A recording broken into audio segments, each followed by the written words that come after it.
Welcome back to the Extra Red Podcast, guys. I'm Josh. I'm Liam. So today we're going to go through part 2 of the Q&A. So hope you guys took a lot out of the first part. It was actually really fun answering a few questions and sort of putting us on the spot. And again, probably going to have some slightly differing opinions on these, but you'll probably find they'll all sort of come together in different ways. So we're going to start where you left off with your client question. What was it? And we'll get stuck in. Gotcha. So he shot me a message. So I've been training this guy for about 4 years now. Shout out to you, Aaron. He's still with me. And we've recently swapped him to full body training. And he wonders, why is full body training better than the bro split? And I had to explain everything to him. But everything he was saying to me, I was like, red flag, red flag, red flag. Like, because I was pinpointing like all these old beliefs I used to have around training, and I was educating him, helping him understand why. And he mentioned like, you know, he always just felt like that was the right thing to do, you know, doing the bro split. And then he started to mention things like, oh, I just miss feeling sore all the time. And then he said things like, oh, I just miss getting a pump in the gym. Like all the typical bro things that don't actually correlate specifically to muscle growth and his goals. So I had to sort of reframe and explain to him why a lower volume and a higher frequency with intense sets was actually working for him. Now, he did mention like he feels like the training program is really hard at the time and then he feels fine after. And I'm like, that's good. You shouldn't feel like you want to have a nap after leg day and just do nothing for the rest of the day, especially if you're a morning trainer. And this is why maximum recoverable volume and doing specific intense sets and then just getting pretty much straight back out, straight into recovery, waiting another 48 hours and then hitting that muscle group again is starting to really work for him. But he wanted to actually understand why, essentially, higher frequency training, why the pump didn't matter and why soreness. We did sort of cover that in the last Q&A, but why soreness doesn't matter. So I know you train at maybe a 2 times frequency with upper lower, is it? Or is it 3 times? At the moment, I'm doing 3 full bodies. 3 full bodies, there you go. Yeah. So we can both explain it from our different point of views. So I'll explain it from the terms that we know that muscle atrophy happens within about 48, 72 hours if you stop using a muscle completely. Just quickly, what's atrophy? Atrophy is when a muscle starts to actually pretty much, what's the word? Not disappear, even though it kind of is. Decrease. Like dissipate, like it decreases in size, nutrients, all that stuff so you're like that. losing muscle. Essentially, yes, you're losing muscle. That's probably the easiest way. Yeah. But it's like, it's such fear mongering when you say it though. Like, yeah. Because it kind of rage baits people when you just say, hey, you're losing muscle if you don't train X, Y, Z. It's like, no, we're talking like minimal amounts, but we're always looking, especially if you're an advanced lifter, and this guy's, you know, in his mid 40s, he's been training for a very long time, how to just get the most out of his bang for buck in his training program. So we know that muscles atrophy. So let's say if you train chest on a Monday, which is the typical bro split, and then you don't even train chest again until the next Monday. There were 5 days there where your chest was fully recovered and you've just waited 5 days to hit it with another stimulus. Whereas on full body training, not only has it recovered, but you've had 3 times instead of 1 time to actually get a maximal growth stimulus. And strength gains also happen that quickly through the week. The neural adaptations are real, right? There are times where on my full body A, full body B session, my full body A on Monday, I've done the exact same exercise on Friday, but still gone up. And I thought on that Monday, shit, that was heavy. Like that was a working set, but I still got 2 more reps out on the Friday. Yeah, I think when you're talking about, you know, that sort of full body A, B, C, you know, Monday, Wednesday, Friday as an example, I think the one thing that people don't understand is like the amount of sets and the amount of volume they're doing. Yep. So it's like, you know, like you mentioned back to that chest day, it's like, okay, you went in and did chest. So you did, you know, let's say 4 sets of 5 exercises. Yep. So you got 20 sets of chest there. You know, we know that's probably overkill, right? Unless you're an enhanced bodybuilder, which is why the bro split can work for them. They're still going to grow muscle. But again, we need to recover a bit better. So I think if you thought about, let's say 10 sets, right, as an abstract number, and we go, okay, we'll do 3 sets of chest on Monday, we'll do 4 on Wednesday, and we'll do 3 on Friday. That normally is going to give you, number one, more effective reps and stimulus because you're going to be able to recover. And like you mentioned, you're going to be able to hit it multiple times. And yeah, a lot of the research has now shown, there's not a crazy difference between like 2 and 3. But yeah, so if you can hit a minimum of twice a week, I think that is almost the perfect training program. You hit it 3 times, even better. Depends how you want to structure your week. Like I've done the 4 days push pull, rest push pull. Find that's really effective. Or like I said, 3 days, the 3 full body days, really, really effective as well. And I had a client actually, Stephen, shout out to you if you're listening. He was talking to me about it and he was like, I'm actually getting better results with 3 days than I was doing with 6. And he's like, why is that, bro? And then I was explaining, I was like, you're just not recovering and you're just putting too many sets in those 6 exercises. Whereas when you have days off, you're able to recover, you're able to eat, you're able to do some cardio, get some movement. And you're actually able to hit, those same muscle groups with more effectiveness. I will die on a hill with like this because honestly, like I'm still shocked with how my results have changed over the last, year and a half of adopting this and just all the other things that come with it, all the other benefits, like I'm not so fatigued throughout the day. I don't have to sleep 10 hours a night, like just to recover from the excessive volume. But even going back to that client's question, he mentioned like he thought he just loved getting a pump. And he's like, I kind of missed that. And look, he actually specifically mentioned his enjoyment around the bro split training. And I was like, okay, so this is an interesting barrier to entry, right? Because we know through motor unit recruitment, yes, you can do unilateral, you can do all these effective sets and everything, but one thing that increases motor unit recruitment is enjoyment. So if he purely goes in and enjoys something more than a full body session, there is potential that he could make better gains. And we're not saying you can't progress on a bro split. It's very possible, right? But there's just a lot more risk versus reward in terms of excessive muscle damage and accumulative fatigue. That's the only thing I worry about. And it's like, why would you want to pay 3 times the price for something when you can get it at 3 times less? That's what I look at it from a muscle growth standpoint. I think, no need for me to pretty much hit the nail on the head with everything there. Next question.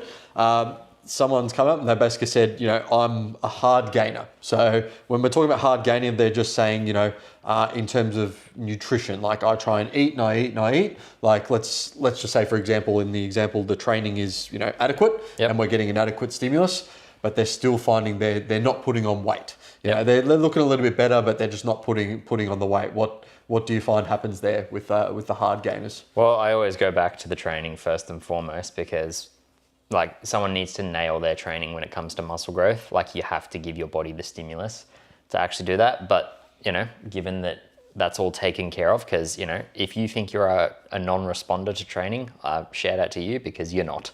Trust me, you're just not on the right training program. But when it comes to calories, right, are they tracking their calories? It's the first thing. So it comes down to 3 things. Tracking calories, their water intake, and their sleep quality. That's literally it when it comes to gaining weight, apart from the training stimulus. Now, I would argue they just haven't done their research well enough. You can go to Coles banana bread for like $1 and each slice is like 500 calories and they're tiny. Like you can eat really calorically dense food in this day and age. You can smash honey in a smoothie and you feel like you didn't even have a smoothie.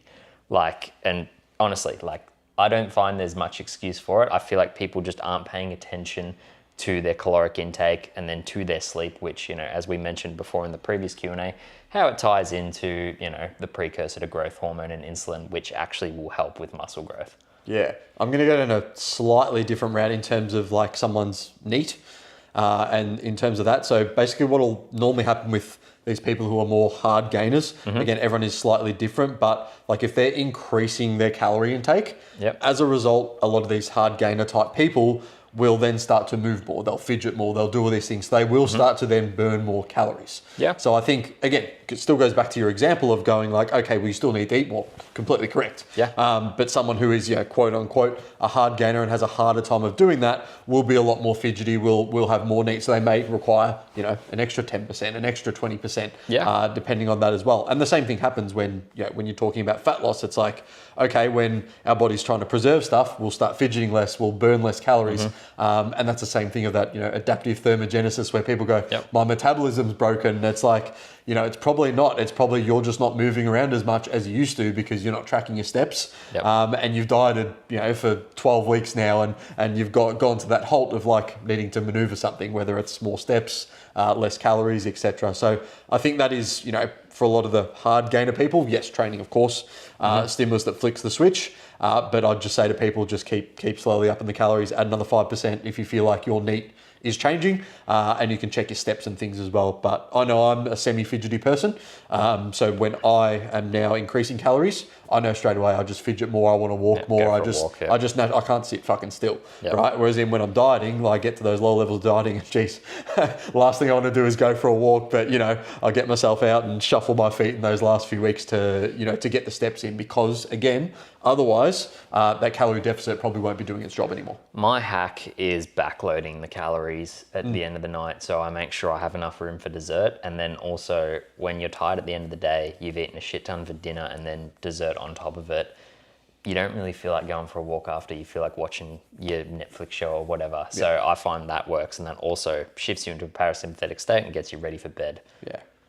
All right. Keto, specifically, I'll let you take the reins on this one. You love this one. Specifically for muscle growth, they say, can you still gain muscle on keto? And the simple answer is yes, you can. But is it optimal? Absolutely not. No. And the reason for this is, again, we know carbs. Carbs are protein sparing. So it allows carbs to get the glycogen in, shuttle to the muscles, do all the right things in terms of performance.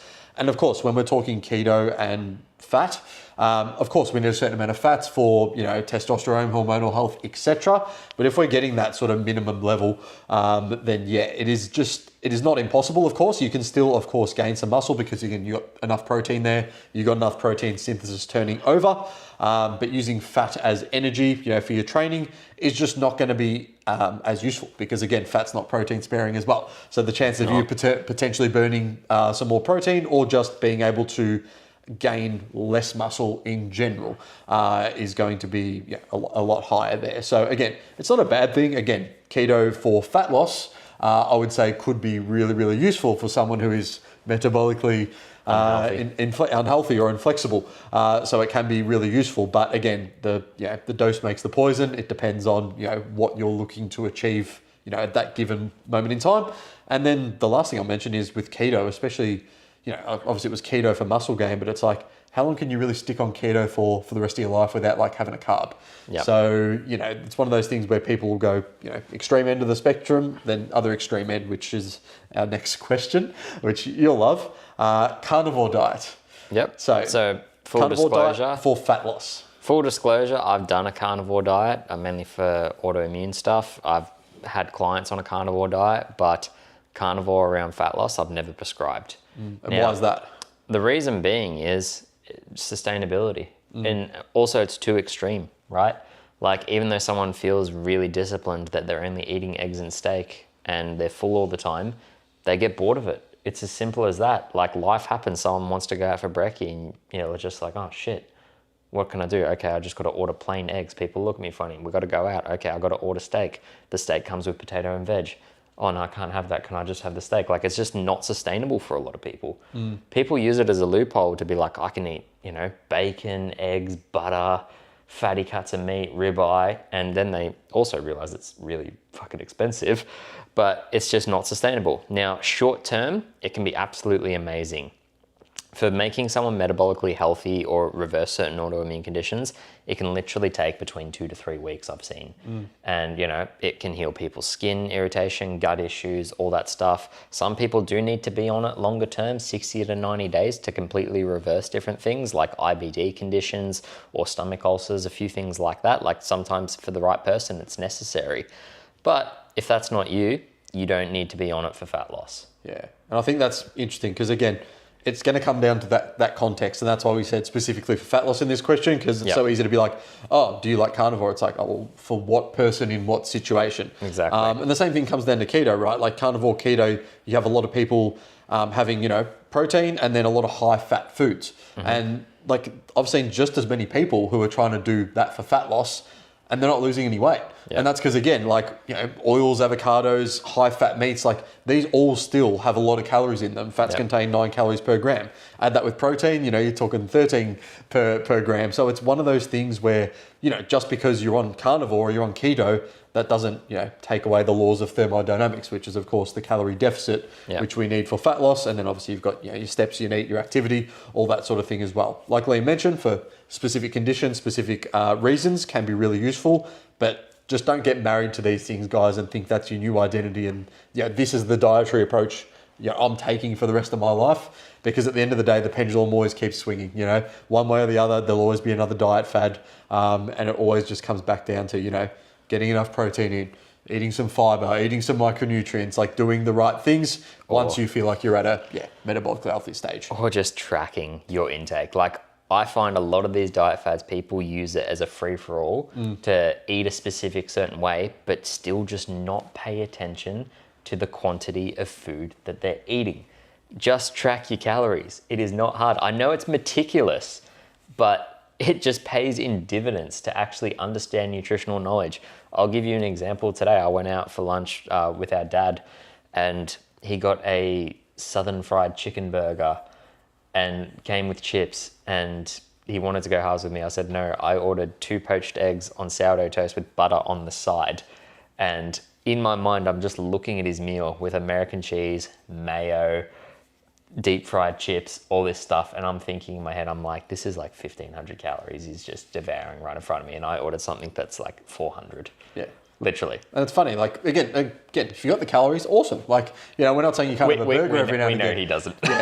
We know he doesn't track. So, and again, it's just about finding that balance of like, if you can fit a burger in, awesome. But I find, it's just going back to knowing what's in food and being really diligent, because as soon as you start understanding what's in food and how many calories add up really, really quickly, subconsciously, even when you're not tracking anymore, you're going to make such better decisions. And I've seen this time and time again with clients, with myself when I first started tracking. Couldn't believe how many calories are in certain things. And then you just make better decisions subconsciously. And before you know it, it's like you'll make decisions without guilt, but somehow it's just going to end up sitting around your maintenance calories. Like if you're going out, like, I know now, I'm like, oh yeah, I want a bit of this, I want a bit of that, bit of this. And I'm like, oh yeah, that'll balance out. And I'm like, worst case, if I know it's too much, it's like, I'll just take some cereal out of my breakfast in the morning. That's like, what you mean. It just makes it really easy. And of course, you don't want to be doing that all the time. There's times where you're sitting there celebrating with family or friends or whatever it is, and it's like, I'm just going to have a few drinks and relax. Like, the thing is, doing it occasionally. It's understanding nutritional information, right? Like, you could go out to Grilled, which is, quote unquote healthy, but then you look at their avocado chips and then 150 calories in the sauce and you're like, oh shit. Then you order their calorie friendly menu because it actually displays everything in kilojoules. But at the same time, you do the math and you're like, hang on, if I remove the mayo from this burger, which is like a tiny amount of the sauce, I save 150 calories. How does that even make sense? That's a third of the burger. Isn't that the low carb buns have more calories, more fat? They have more calories than the normal buns, which is crazy. You probably think I'm making the better choice here. This is why understanding nutritional information is the biggest thing. Like understanding things like oils, like, I put up the example of me ordering burritos from Guzman and Gomez. A lot of people go there, but I'm like, just take out the sour cream, the guac, and the cheese, and you'll be fine. You say calories, probably more. I'd argue 400 to 500, because again, you don't know the amount that they put in there, but that's just how many calories you can save. And I'm telling you, the burrito tastes amazing still. Like people think if they take out the sauces or these things, the sauce on my burger or the avocado on my wrap and all this stuff, or my cheese, they think it's going to taste awful. No, it tastes still amazing. It's just finding that balance. It's like, it's not going to taste as good, but you still want it to be palatable, right? And I think that's the main way to go about it. But this will lead us into the next one, which is fasting, specifically fasting for fat loss. Good, bad thoughts? So I think it's actually good just because from a caloric restriction standpoint, it gets someone to take out a meal that could have been very calorically dense. For a lot of people, it's breakfast. And then, if they skipped their bacon and eggs or their 300 calorie latte, then they're just like, oh, okay, I'm starting to lose weight. It's like, you've eaten less calories. Yeah, I think that's the big thing with fasting, right? They've got all these things about autophagy and this and that, and a quick one on autophagy, just training in the gym will give you the same, if not more autophagy, than just fasting, right? So if you're doing it just for the autophagy benefits, just train, right? And you don't want to fast, then don't fast. But yeah, can be a really useful tool. Like people implement fast for a day or whatever it is. And again, the main purpose is just to bring your calories down over the day, week, month, to put you in a calorie deficit, to give you better health outcomes if you are overweight, wanting to lose body fat. Again, there's some stuff with like protein modified sparing fasting, which I really like. Like that would probably be my number one go-to if someone came to me as an example and was like, Josh, I've got 2 weeks till a wedding and I need to lose as much body fat as humanly possible. Yep. I'd be like, okay, protein modified fast, which is essentially just consuming, 3-4 meals of protein, 2 grams per kilo of protein, and basically nothing else. And then smashing your steps as high as you can, and just consuming a lot of water. Won't be fun. You'll be fucking hungry all the time. But that's probably going to be your best bet with something like that. But again, we don't recommend these, quick diets because again, you jump on this protein modified fast. What happens after 2 weeks? You're probably leading it to a binge. And then after that, what happens? It's like, okay, the next couple of weeks, I've done my fast. All of a sudden, you're 5 kilos heavier and you go, I need to go back onto my protein modified fast and get it down again. It's miserable again. And then again, there's probably the role with insulin and all this other stuff that starts to get affected from just that yo-yo dieting up and down. So I think that's, can be useful, of course. We're not saying not to do it, but person dependent, context dependent, and of course, set a fucking timeline, please. With your protein modified sparing fast, do you add trace carbohydrates in the form of like veggies with it? Yeah, so it'll depend. Like sometimes it depends on the person. Like if they're like, I'm fucking starving, I'll just be like, sweet, add some veg into a meal or two, right? And just like smash as much veg as you want, basically, as much fiber as you possibly can. But otherwise, I'm like, just cop it. You'll be right. If it's 2 weeks, you'll be fine, We're not looking to grow as much muscle as possible here. We're looking to preserve it. I'd counter it a little bit just because I've done similar with my clients. And from a stomach acidity and digestion standpoint, when they're just eating specifically just protein and meat, it can be heavy on the gut if they don't have things like fiber and digestive enzymes to help with them. And, fiber and digestive enzymes come with veggies and the micronutrients there. So the best way to put that is like, I will still make sure someone's having like a multivitamin, a fish oil, so just covering bases there. Again, you probably get away with it for 2 weeks, but again, I know what people are like. They'll want to do it for the rest of their life because they see such fast results. So it is something to just be mindful of. But I also have had people do this being really overweight. And then what we've done is we've then just started adding carbs back into meals. So we've started adding calories back. So they're still in a net positive deficit, still in an aggressive deficit. But by adding stuff in every week, they just feel like, I'm getting more and more food and I'm still losing more and more weight. And then the carbs start doing their job. So it is a really effective strategy to potentially back that. But again, person dependent. Can they stick to it? Can they actually do it properly? That's always the main thing when it comes to a calorie deficit. Hit a protein target, preserve your lean muscle mass, and find the approach that I would say works best for you. What's optimal for us, what's optimal for you is going to be different depending on your lifestyle and preferences. Definitely. I mean, what's optimal for us, people probably wouldn't believe, right? Yeah, of course. Sweet. Well, that answers all our questions, guys. Hope you guys got plenty out of that. Definitely more of a nutrition-based Q&A there, but hopefully that gives you guys a lot of thoughts towards, how we talk about different diets, how we structure different things, and hopefully you guys have got heaps of value out. Again, please share the podcast. Please like, subscribe. Really helps us, really helps boost the channel, and gets the message out to a lot of you guys, and make sure that idiots who do all these, stupid diets when they don't need to and call it their personality and their lifestyle. No, they don't need to do that. And you can find, a balance overall. So hope you guys enjoyed. We will see you in the next episode. See you guys.